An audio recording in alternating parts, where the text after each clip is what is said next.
Bugun men barcha pensionerlarga, shuningdek ota-onasi, bobosi yoki buvisiz pensiya oladigan har bir oilaga juda muhim masalani tushuntirib bermoqchiman.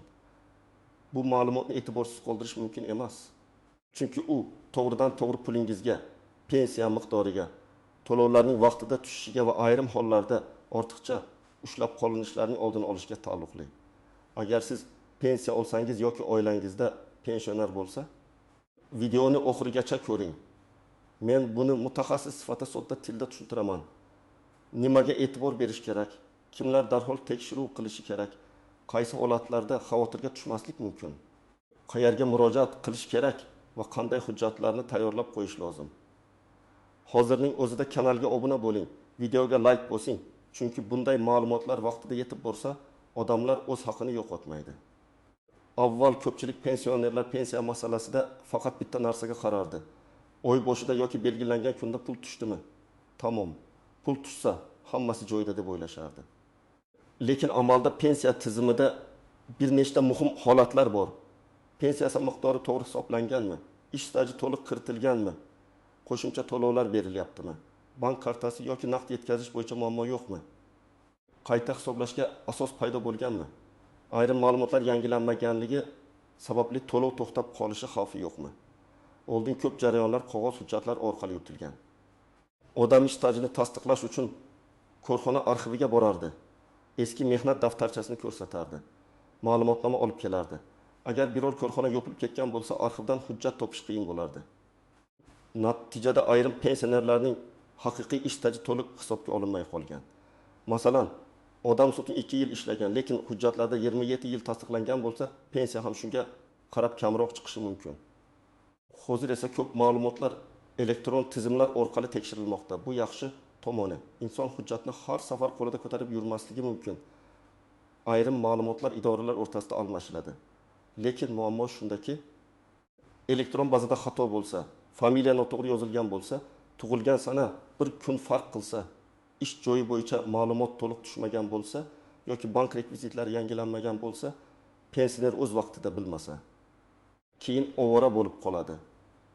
Shuning uchun men bugun alohida ta'kidlayman. Pensiya olayotgan har bir inson kamida yiliga bir marta o'z pensiya ma'lumotlarini tekshirtirishi kerak. Bu faqat pensiya kamayib qolganlar uchun emas. Bu to'lovlar normal tushayotganlar uchun ham kerak. Chunki bugun hammasi joyida bo'lishi mumkin, lekin ertaga ma'lumot yangilanmagani, karta muddati tugagani, yashash manzili o'zgargani yoki ish staji bo'yicha qo'shimcha hujjat topilgani sababli sizda murojaat qilish zarurati paydo bo'ladi. Birinchi navbatda men pensiya miqdori nimadan tuzilishini oddiy qilib aytaman. Pensiya odatda ish staji, ish haqi bo'yicha ma'lumotlar, belgilangan minimal mezonlar, ustamalar, imtiyozlar va ayrim qo'shimcha to'lovlarga bog'liq bo'ladi. Har bir insonning holati alohida. Bir xil yoshdagi ikki pensioner bir mahallada yashashi mumkin. Lekin biri 1 million 200 ming so'm olsa, ikkinchisi 2 million 300 ming so'm olishi mumkin. Bu har doim ham xato degani emas. Sababi ularning ish staji, rasmiy maoshi, kasbiy imtiyozli davrlari, mehnat daftarchasida yozuvlari va hujjatlari farq qiladi. Masalan, birinchi misol, opa 6 yoshga kirgan, 25 yil maktabda ishlagan. Uning barcha yillari mehnat daftarchasida bor. Lekin bir davrda maktab nomi o'zgargan, hujjatda eski nom yozilgan. Agar bu davr elektron bazada to'g'ri ko'rinmasa, ayrim yillar hisobga olinmay qolishi mumkin. Opa pensiyaga chiqqanda hisob kitob qilingan. Lekin keyin arxivdan ma'lumotnoma olib kelib, qo'shimcha 3 yil stajni tasdiqlasa, qayta hisoblashga asos paydo bo'lishi mumkin. Bu yerda muhim narsa, odam o'zi qiziqmasa, hech kim har kuni kelib sizda yana hujjat bormi deb so'ramaydi. Ikkinchi misol. Aka 35 yil zavodda ishlagan, lekin zavod keyinchalik yopilgan. Mehnat daftarchasida yozuv bor, ammo ish haqi bo'yicha ma'lumotnoma topilmagan. Pensiya hisoblanganda mavjud ma'lumotlar asos qilib olingan.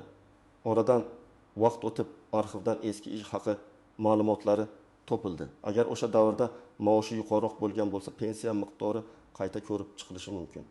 Bu hamma holatda albatta ko'payadi degani emas, lekin tekshirtirishga arziydi. Uchinchi misol. Pensioner bank kartasi orqali pensiya oladi. Kartaning muddati tugagan, lekin u buni bilmaydi yoki banka vaqtida bormagan. Pul pensiya jamg'armasi tomonidan yuborilgan bo'lishi mumkin. lekin karta ishlamagani sababli odam pul tushmadi deb xavotirga tushadi. Bunday holatda birinchi qadam bankka murojaat qilish, karta holatini tekshirish, yangi karta ochilgan bo'lsa, rekvizitlar to'g'ri ulanganini aniqlash kerak. Har doim ham muammo pensiya organida bo'lavermaydi. 4-misol, keksa inson naqd pul shaklida pensiya oladi. U boshqa tumanga farzandinikiga vaqtincha ko'chib ketgan. Manzil o'zgargani bo'yicha tegishli idoraga xabar bermagan. Yetkazib beruvchi eski manzilga keladi, odam topilmaydi, to'lov kechikadi. Keyin oilada vahima boshlanadi. Pensiyani to'xtatib qo'yishdimi? Kamaytirishdimi? Qarzdorlik bormi? Aslida muammo xabardor qilinmagan manzilda bo'lishi mumkin. Shuning uchun yashash joyi o'zgarsa, doim oldindan xabar berish kerak. Endi kimlar alohida e'tiborli bo'lishi kerak?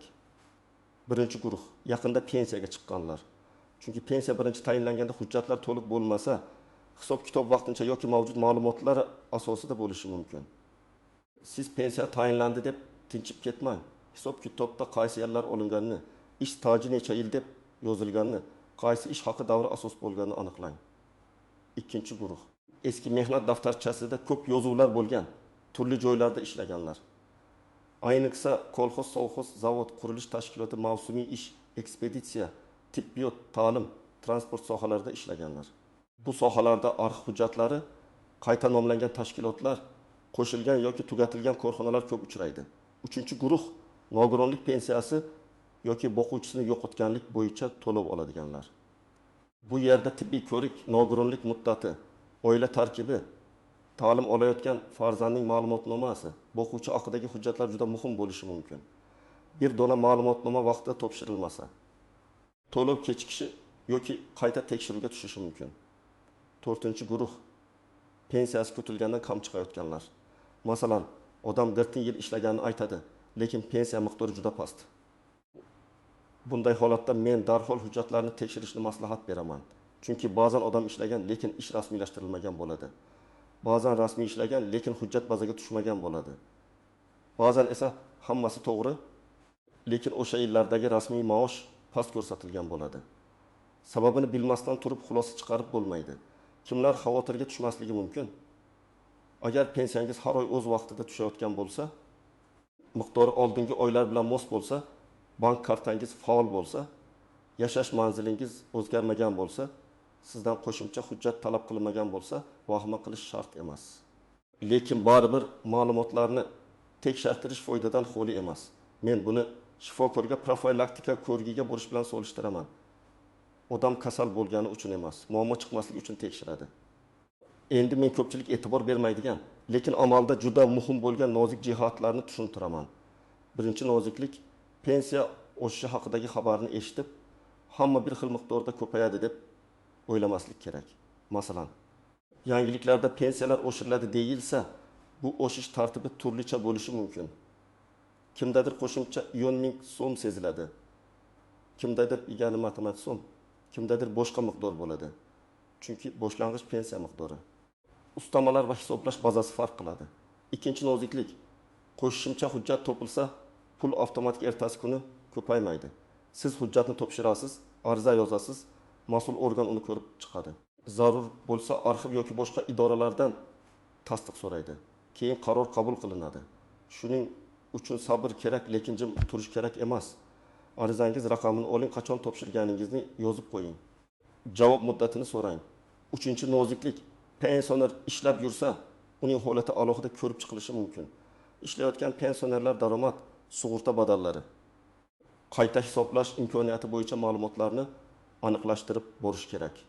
Men ko'p uchratgan holat, odam pensiyaga chiqqanidan keyin ham yil ishlagan, lekin bu davr pensiyasiga qanday ta'sir qilishini bilmaydi. Bunday holatda mahalliy pensiya jamg'armasi bo'limiga borib, ishlagan davrlar bazada ko'rinayotganini so'rash kerak. 4-noziklik, firibgarlardan ehtiyot bo'lish kerak. Hozir ayrimlar pensionerlarga qo'ng'iroq qilib, pensiyangiz oshadi, karta raqamingizni ayting, SMS kodini ayting, plastik kartangizni yangilab beramiz deb aldashi mumkin. Men qat'iy aytaman, hech qachon telefon orqali SMS kodini, bank kartaning to'liq ma'lumotlarini, parolni, ilova kodini hech kimga aytmang. Davlat idorasi xodimi yoki bank xodimi sizdan SMS kod so'ramaydi. Agar kimdir so'rasa, bu xavfli belgi. 5-noziklik, ishonchnoma bilan pensiya olish. Ba'zi pensionerlar sog'lig'i sababi pulni farzandi yoki yaqin qarindoshi orqali oladi.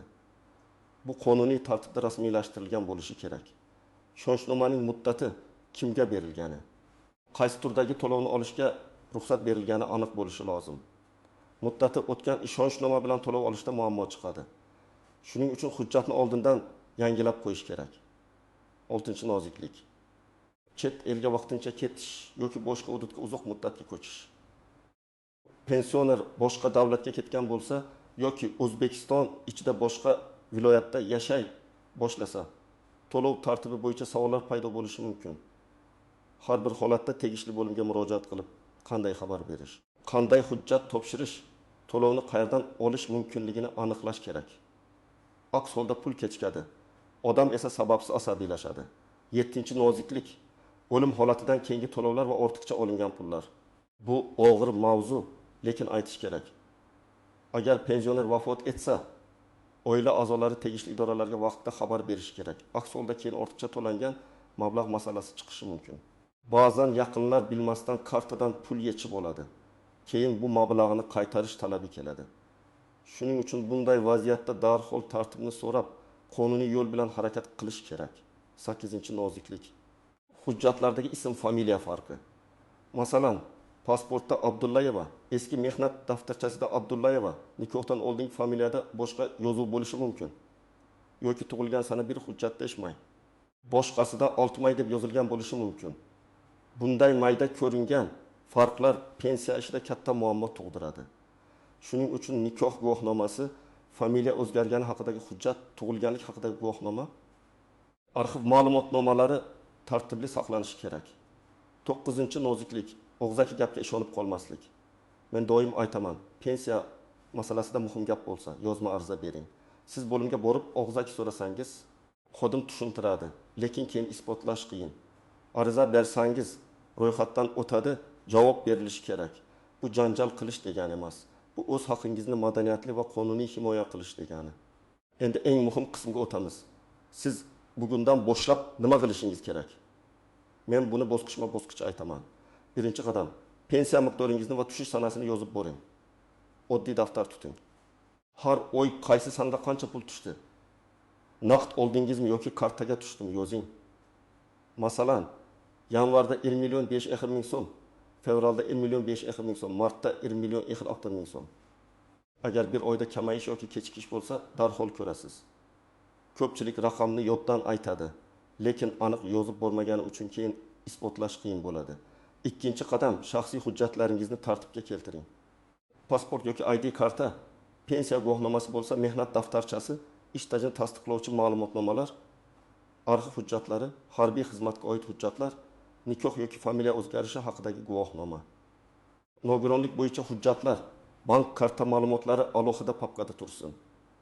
Hujjatlarning suratini telefonga olib qo'yish ham foydali, lekin asl nusxalarini yo'qotmang. 3-qadam. Mahalliy pensiya jamg'armasi bo'limiga murojaat qilib, pensiya ishingiz bo'yicha ma'lumotlarni tekshirtiring. Siz xotirjam ohangda shunday deyishingiz mumkin. Mening pensiyam qaysi ish staji va qaysi hujjatlar asosida hisoblanganini bilmoqchiman. Agar qo'shimcha hujjat topshirsam, qayta hisoblash imkoniyati bormi? Bu savol mutlaqo normal. Pensioner o'z pensiyasi qanday hisoblanganini bilishga haqli. 4-qadam. Agar sizda eski ish joylaridan hujjat yetishmayotgan bo'lsa, arxivga so'rov bering. Bu yerda shoshilmaslik kerak. Avval ish joyining to'liq nomini, qaysi yillarda ishlaganingizni, lavozimingizni, korxona qaysi tumanda joylashganini yozib oling. Masalan, 1996 yildan 1994 yilgacha falon tikuv fabrikasida ishlaganman, lavozimim tikuvchi bo'lgan. Korxona keyinchalik boshqa nomga o'tgan. Qanchalik aniq yozsangiz, hujjat topish imkoniyati shunchalik oshadi. 5-qadam, bank kartangizni tekshiring. Kartaning muddati qachon tugaydi? Telefon raqam sizniki bilan ulanganmi? SMS xabarnoma ishlayaptimi? Bank ilovasiga begona odam kirmaganmi? Bularni ko'rib chiqing. Agar pensioner telefon ishlatmasa, farzandlari yordam bersin, lekin karta paroli va SMS kodini hech kimga tarqatmasin. Farzand yordam berishi mumkin, lekin nazorat pensionerning o'zida yoki ishonchli yaqinda bo'lishi kerak. 6-qadam, agar pensiya kechiksa, darhol vahima qilmang. Lekin tekshiruvni cho'zmang. Avval bankdan so'rang. Karta faolmi? Pul kelganmi? Texnik muammo bormi? Keyin pensiya jamg'armasi bo'limiga murojaat qiling. Agar naqd pul olsangiz, yetkazib berish jadvali, manzil va aloqa raqamingiz to'g'riligini aniqlang. Bir necha kun kutib, keyin asabiylashgandan ko'ra, birinchi kuniyoq sababini bilgan ma'qul. 7-qadam, ariza yozishni o'rganing. Ariza murakkab bo'lishi shart emas. Unda kimga murojaat qilayotganingiz o'zingizning ism familiyangiz, pasport ma'lumotingiz, yashash manzilingiz, telefon raqamingiz va talabingiz yoziladi. Masalan, pensiyamni hisoblashda ish stajim to'liq inobatga olingan-olinmagani tekshirib berishingizni so'rayman. Yoki taqdim etilayotgan arxiv ma'lumotnomasi asosida pensiyamni qayta hisoblab berishingizni so'rayman deb yozish mumkin. Arizani topshirganda qabul qilinganini tasdiqlovchi belgi yoki ro'yxat raqamini olishga harakat qiling. 8-qadam, agar javobdan norozi bo'lsangiz, keyingi bosqichga murojaat qiling. Bu yerda ham hissiyot bilan emas, hujjat bilan harakat qilish kerak. Sizda ariza nusxasi, javob xati, hujjatlar ro'yxati, arxiv ma'lumotnomalari bo'lsa, yuqori turuvchi tashkilotga yoki qonuniy maslahat beruvchi joylarga murojaat qilish osonlashadi. Menga kam berish yapti degan umumiy gapdan ko'ra, mana bu 5 yil staj hisobga olinmagan bo'lishi mumkin degan aniq gap kuchliroq. 9-qadam, oiladagi yoshlar pensionerlarga yordam bersin. Men buni alohida aytmoqchiman. Ko'p keksa insonlar navbatda turishga, idoraga borishga, telefon orqali ma'lumot olishga qiynaladi. Farzandlar, nevaralar, qo'shnilar yordam berishi kerak. Lekin yordam berish pulni nazoratsiz olib qo'yish degani emas. Hujjatlarni tartibga solish, ariza yozishda ko'maklashish, bankka birga borish, telefon firibgarlardan ogohlantirish juda katta yordam. 10-qadam, hech qachon baribir foydasi yo'q deb qo'l siltamang. Pensiya masalasida ba'zan bitta hujjat, bitta arxiv ma'lumotnomasi, bitta to'g'ri yozilgan ariza insonning oylik daromadiga ta'sir qiladi. Agar oyga 100 ming so'm farq bo'lsa ham, bir yilda 1.200.000 so'm bo'ladi. Agar oyga 200 ming so'm farq bo'lsa, bir yilda 2.400.000 so'm. Pensioner uchun bu dori-darmon, kommunal to'lov, oziq-ovqat, nabiraga sovg'a degani. Men yana bir muhim maslahat beraman. Har qanday yangilikni eshitsangiz, darhol xulosa chiqarmang. Ijtimoiy tarmoqlarda hamma pensionerlarga falon pul beriladi. Bugun ariza bermasangiz puldan qolasiz.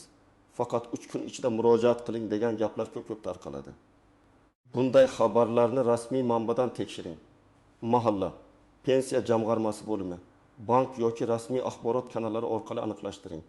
Shoshilinchlik firibgarlarning eng katta g'uroli. Ular odamni qo'rqitadi, vaqt bermaydi. Darhol karta raqamini so'raydi. Siz esa xotirjam bo'ling, tekshiring, keyin harakat qiling. Agar pensionerning sog'lig'i yomon bo'lsa, hujjat ishlarini oldindan tartibga keltirib qo'yish yanada muhim. Ishonchli yaqin qarindosh kim? Zarur hollarda kim idoraga boradi?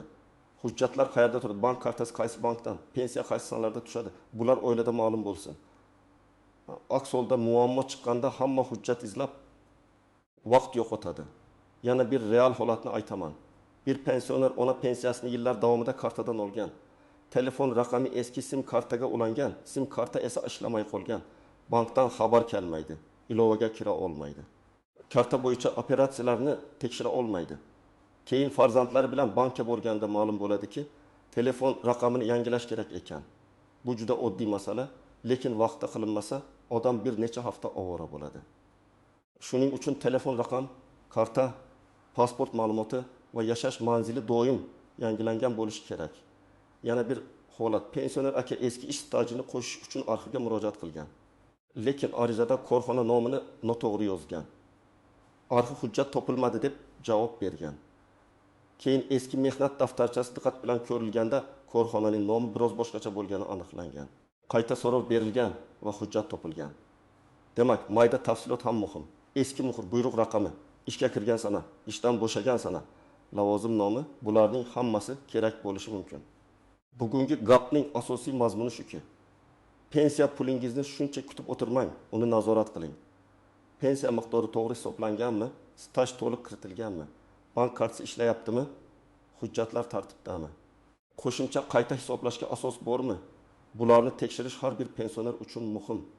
Men sizni qo'rqitmoqchi emasman, aksincha ogohlantirmoqchiman. Kim o'z hujjatini tartibga keltirsa, kim savol berishdan uyalmaydi, kim ariza yozishni bilsa, kim firibgarlardan ehtiyot bo'lsa, o'z haqini yaxshiroq himoya qiladi. Pensiya bu sadaqa emas, bu insonning yillar davomida qilgan mehnati evaziga oladigan qonuniy haqqi. Agar siz pensiya olayotgan bo'lsangiz, bugun hujjatlaringizni bir joyga yig'ing, oxirgi oylar to'lovini tekshiring, karta muddati va telefon raqamingizni ko'rib chiqing. Agar ota-onangiz pensioner bo'lsa, ularga yordam bering. Birga o'tirib mehnat daftarchasini, arxiv hujjatlarini, bank kartasini, pensiya miqdorini ko'rib chiqing. Izohlarda yozing. Sizda pensiya kechikishi, qayta hisoblash, staj qo'shish yoki bank kartasi bilan bog'liq muammo bo'lganmi? Tajribangiz boshqalarga ham foyda beradi. Videoga like bosing, kanalga obuna bo'ling va bu videoni pensiya oladigan yaqinlaringizga yuboring. Chunki bitta vaqtida yetib borgan ma'lumot ko'p odamning pulini, vaqtini va asabini saqlab qolishi mumkin.